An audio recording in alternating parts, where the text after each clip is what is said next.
তিৰপালৰ তলত 15 বছৰে জীৱন সময়ে কন্দুৱাইছে, ভাগৰি পৰিছে। কেতিয়াবা নিজৰ লগত, কেতিয়াবা ভাগ্যৰ লগত।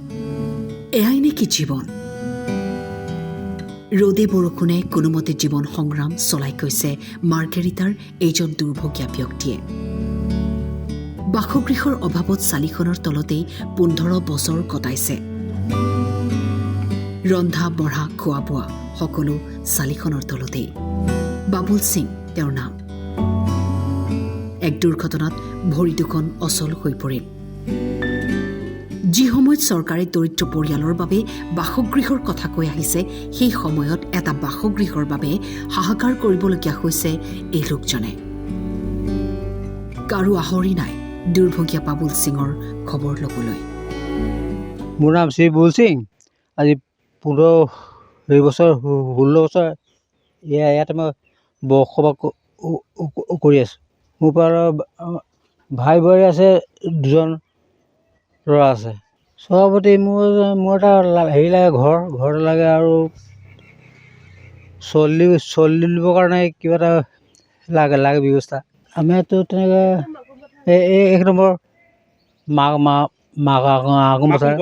তাৰ ঘৰটোৰ অৱস্থা চোৱা কিমান বেয়া। তেওঁ থাকিবলৈ নাই। কোনোমতে এই কালি পৰহি এইটো ত্ৰিপালটো দিছেহে। তেওঁ কি খাইছে কি নাই কোনো চোৱা চিতা কৰিবলৈ নাই। বা তাৰ শোৱা বিচনাখনৰ অৱস্থা চাওক আপুনি।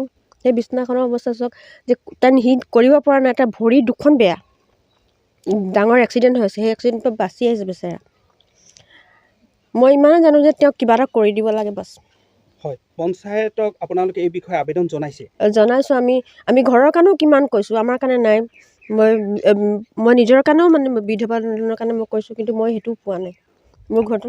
আপুনি কিবা বিধৱা পেঞ্চন বা চৰকাৰৰ অন্য কিবা সুবিধা পাইছে? নাই, মই অকল অৰুণোদয়টো পাওঁ, বাছ সিমানটোৱে সুবিধা।